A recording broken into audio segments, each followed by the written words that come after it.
Greetings, Earthlings. Welcome back to the Galactic Visitor Center. And without much further ado, here is the second part of our interview with Gracie.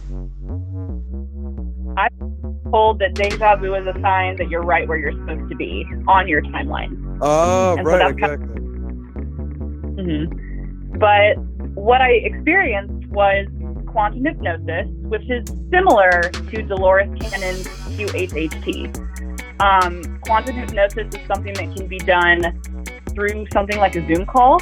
And Dolores Cannon didn't necessarily have Zoom back in the day.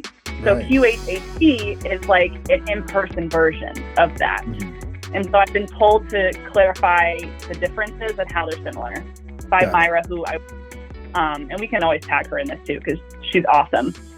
And so basically, I just went into a meditative state. She just had me, what do you see around you? Where are you right now? And I started off on like this planet that looked like Pandora from Avatar. I mean, there was just waterfalls, floating islands. Awesome. I mean, it was like, I was just in awe. And the whole time she's saying, what you're experiencing this now. Like, this is real. This is real. And I kept being like, all right, do this. We got this. Wow. Yeah, it was a mind-boggling experience. Oh my God. So hold on, you're saying what was her name again? It was her name's Myra from Myra. Soul Science. She has a TikTok channel too, right? Yeah. Okay, I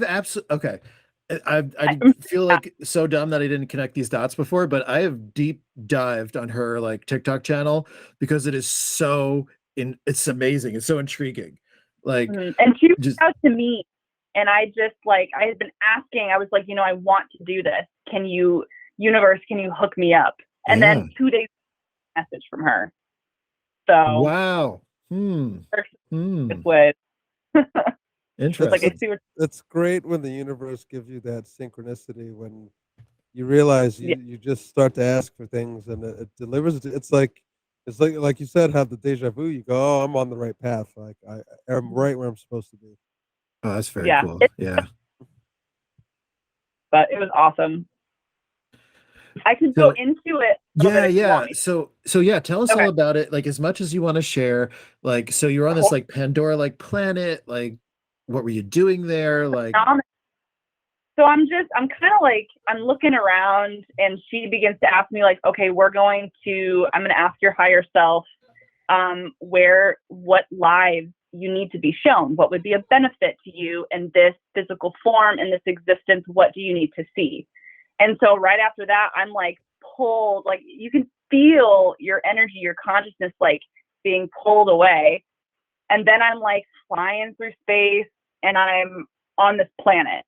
I first see the planet, and it looks like Earth, but it's not Earth. Because I could tell, I was like, this isn't Earth. I know it's not, but I could see land and I could see water. But again, I'm sure there's multiple planets similar to this one.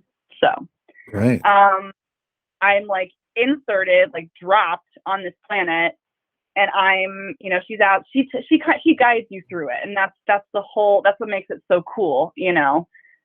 She's telling me, what do you see? What do you look like? Where are you? And I'm standing, like, I felt like I was in Scotland, kind of like there were rolling green hills, and you really are there, because everything in me is like, oh my gosh, this is so cool. It's like, that sounds amazing.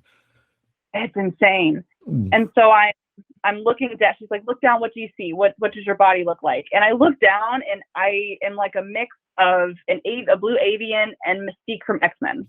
Oh, yeah, that's awesome. Yeah. And so I'm looking at my hands, and I'm looking at my feet, and my skin's blue.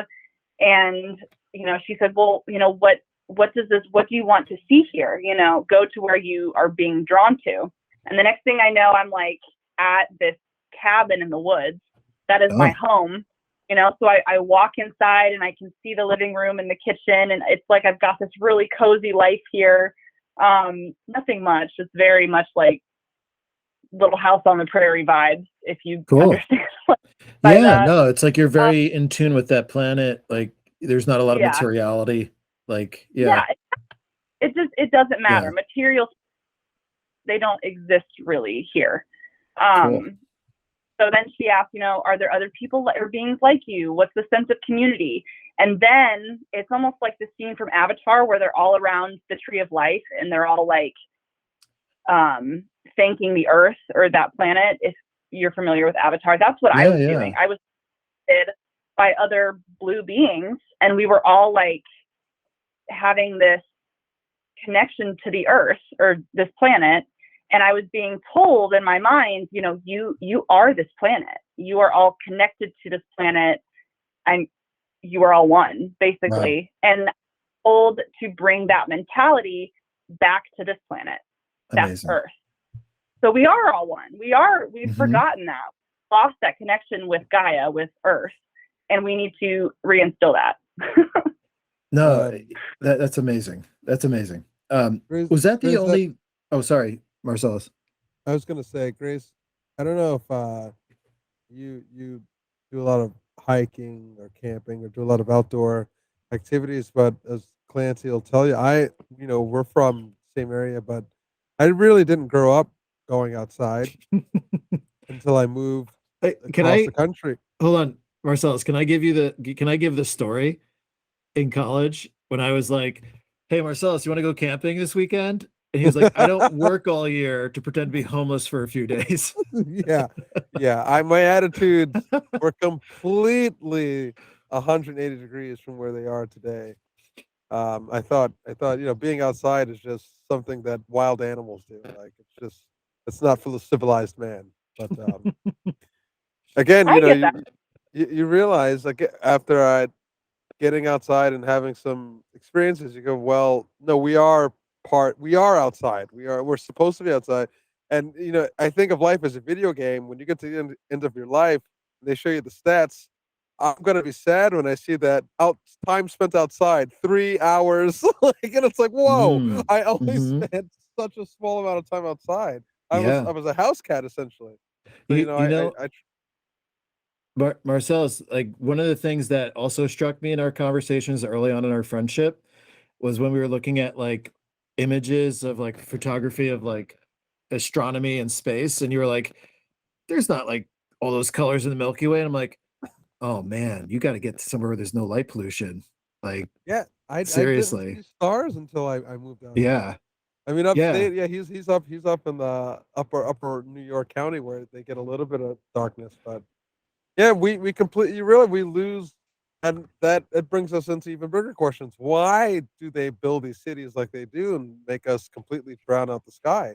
We lose our connections to who we are, to what we are. We are the cosmos, and that's why I think of cities as honestly, I think of cities as evil. They're like hives of scum and villainy. They do everything they can to block out your connection to humanity. No nature. They have these tiny little designated areas. There's your park. It's right there. Get a little 4 square blocks. That's it. Well, yeah. And why do we think that is? Like, if you go back and look at a lot of, especially Western mythology, there is this recurring theme of the hunter that goes out and sees a beautiful doe or some sort of fawn or something and follows it a little too far and is suddenly left the realm of man and is now in the realm of other entities in some sort of magical enchanted place. And it was almost like this cautionary tale: don't wander too far away, don't connect with nature in that way. And that goes back thousands of years.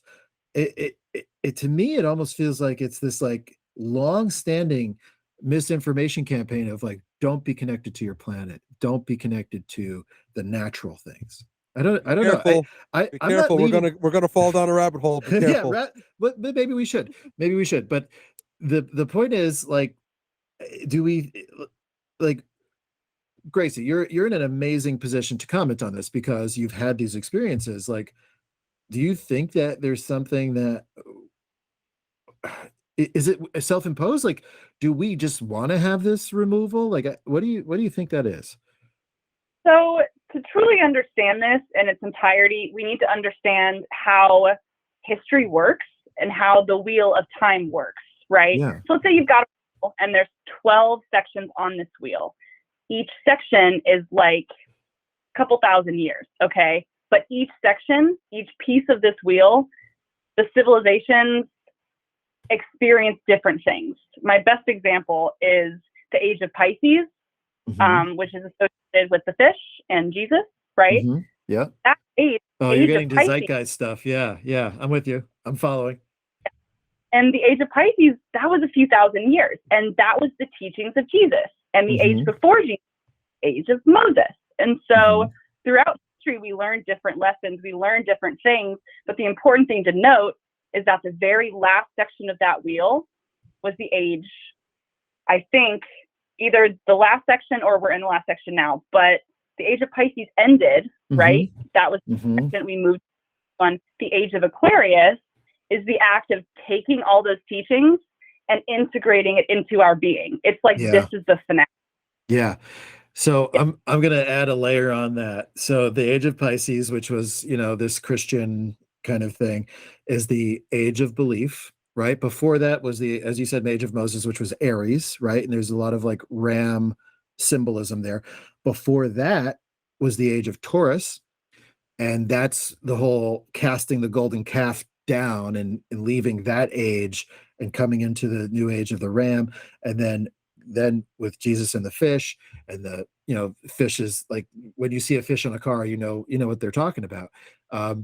And then there's a thing that Jesus said, like entering in a city for some festival, right? I think it was like just before the Last Supper, maybe.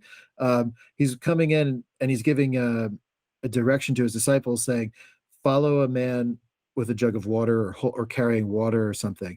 And that was alluding to the new age of Aquarius, where in Pisces it was about belief. Aquarius is about knowing.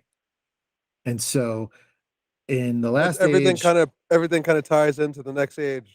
yeah. So in the last age is kind of like our spiritual evolution of, all right, we just believe. Okay. Maybe not a lot of critical thinking, but we believe.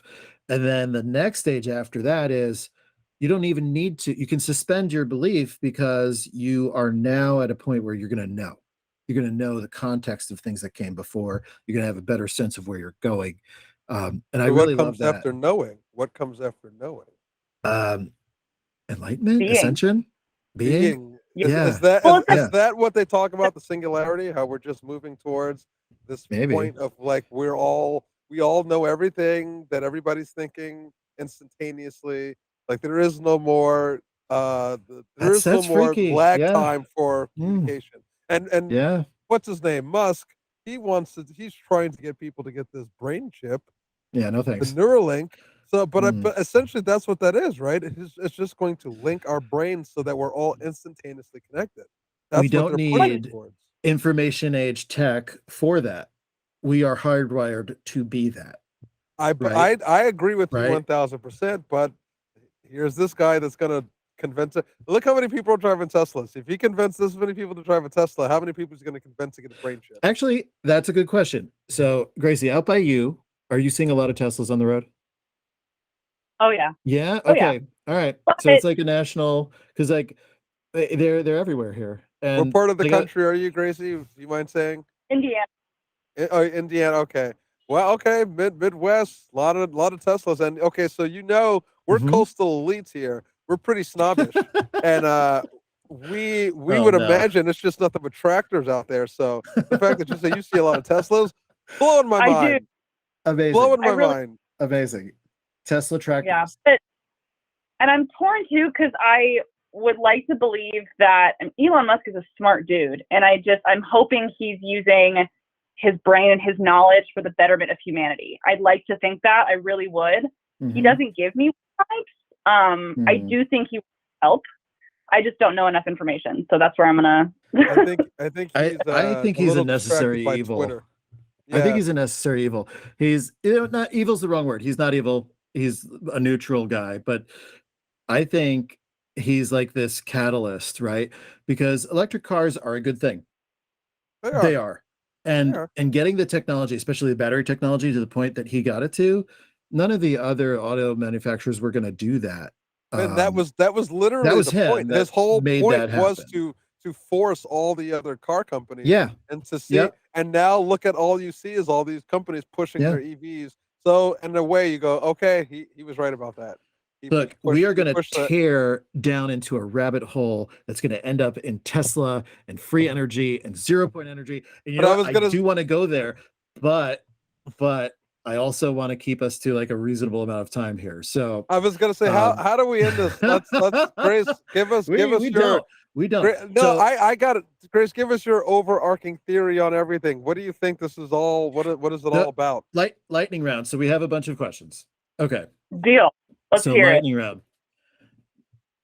What do you think is the end stage for disclosure? What threshold would we have to reach for the president to have a press conference where he says, we are talking to extraterrestrials, we're back engineering, and we are applying to be members of whatever Galactic Federation, whatever league is out there? Let me stop you right there. Let me stop you right there, because clearly the amount of crack that would be needed for the president to smoke in order to do that, it doesn't exist in the known galaxy. That will never happen. And this is something I've realized. Disclosure, as we are expecting it for a press conference like a Chappelle show, where he stands up and he says, "I've been in." Here's Bibble and Bibble. And no, that's never going to happen. Hold on. So are you saying that you think that we're going to have like spaceports and like just day-to-day visiting and like going off world, people coming on world, and that'll all happen before like the president even acknowledges it? Well, no. Well, okay, that's a whole different. Basically, before that even to happen, there's going to be a war. There's going to be a war and as they say, I disagree. Big cleansing. There will be a cleansing. Are you playing the lightning round, or is Gracie playing? I'm just trying to set the ground rules for some questions that are going to make sense, because again, that question is too fairy tale-ish. Too fairy tale. That's never happening. Dude, we live in America. In a fairy tale. Information on this. Okay. Grace, she has it. Okay. Thank you. What is happening on this planet right now has not been done ever. Okay, ever. There has been an entire planet that is ascending and becoming enlightened all at one time. It hasn't happened. There are multiple different types of beings, multiple different types of people living on one planet, and we together are raising our vibrations and becoming more enlightened and realizing that within us, we each have the power to help shape the collective reality that we all exist in and that we all perceive, if that makes sense. Amazing. So, okay. No, that's awesome. That's incredible.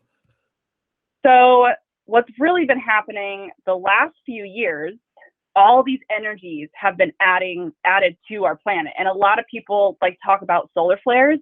That is huge chunks of energy, or not chunks, sorry, large massive amount of energy being added into our system. That is impacting our cells to the molecular level. We are vibrating higher.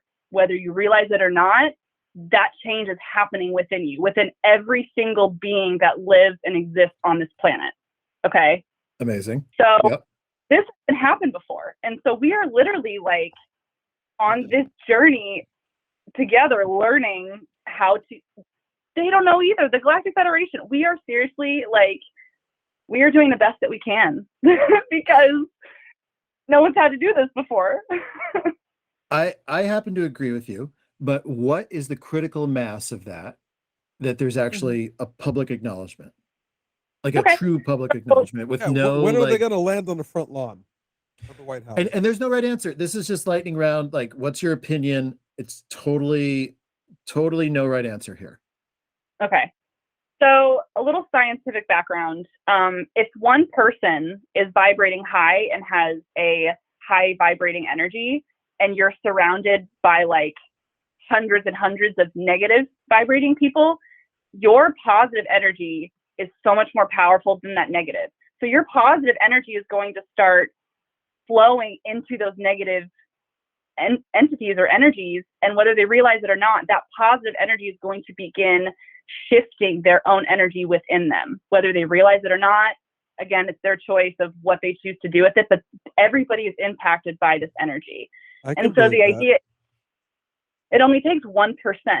So imagine the entire population, 1% of that are vibrating high, and they walk throughout cities and they're vibrating high, and their energy is going to merge into all the other negative energies. And it's collectively raising the planetary vibration. I think we've reached the 1% and we're past the 1% at this point. So there's no going back, because the energies on our planet are so high at this point, and they're only going to get higher as people begin to wake up and realize that they have this magical, beautiful power within them.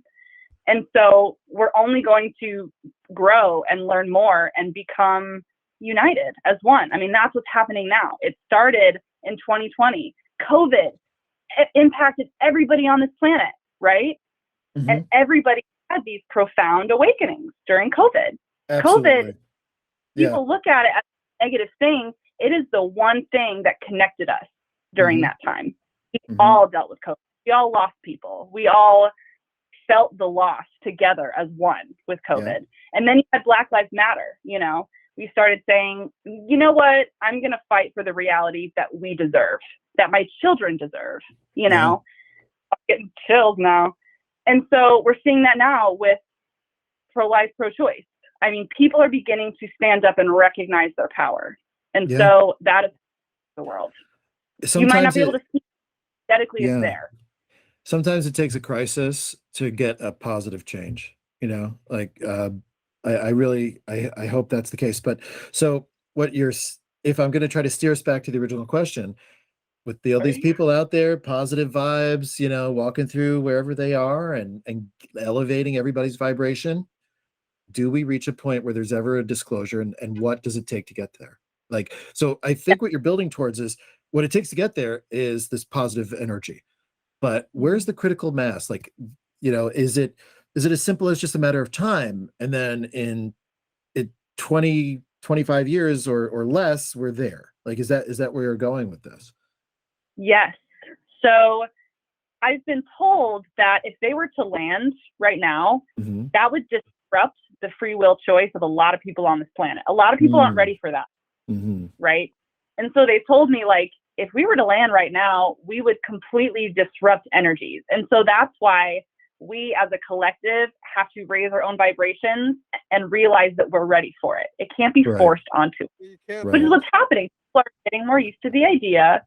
And some people may never choose, and that's okay. You're allowed to have, it's your experience, it's your existence. But when enough people are vibrating high and enough people on this planet are we're ready for this to happen, it will happen. And probably sooner than people realize, because this awakening is happening very, very fast. And I love that. And I don't want to take up any more of your time. You've been so generous with us. This has been an amazing episode. Thank you so much, Grace. Thank you. And I really hope you come back and visit us. Please. And I'd like to have you guys too. I think that'd be fun. Yes. We're definitely doing crossover for sure. And then also, just as a teaser, the only other interview we have lined up so far, and you may know him from TikTok, is Costa Macreece. Have you seen him? Yeah. Oh my gosh. We are in the People's Disclosure Movement together. We do meetings. Oh, cool. He's going to come talk to us. He's broadcasting the Earth's address. He's up on all Mount over Shasta moment. Having a CE5 moment. He's by me. He's right by. If I would have known, Shasta's about 5 hours away. I could have boogied on down. Wait, I thought it was in California. It is in California. I'm in Portland. It's only a 5-hour drive away. All right, I have no concept of how far things are on the West Coast. Right on the 5. That's your date for next year in June. I will definitely make it put it on my calendar. Oh my God! I will be happy to be the live I'll correspondent on the scene. Awesome. Oh, that's crazy. Okay, that's awesome. So yeah, we're gonna tease that we're gonna have Costa on our show. Gracie, you have been an amazing guest, and there is so much more we could dig into. So I really hope you come back. Thank you so much. I would love to. Yeah, this is my life. That's why I'm here. We're changing the world, guys. Thank you for doing this. Thank you for being here, because this is the movement. This is the revolution. We are it. One hole at a time. All right. Thanks, guys. Thanks so much, guys. Have a good night. Bye. Bye, Grace.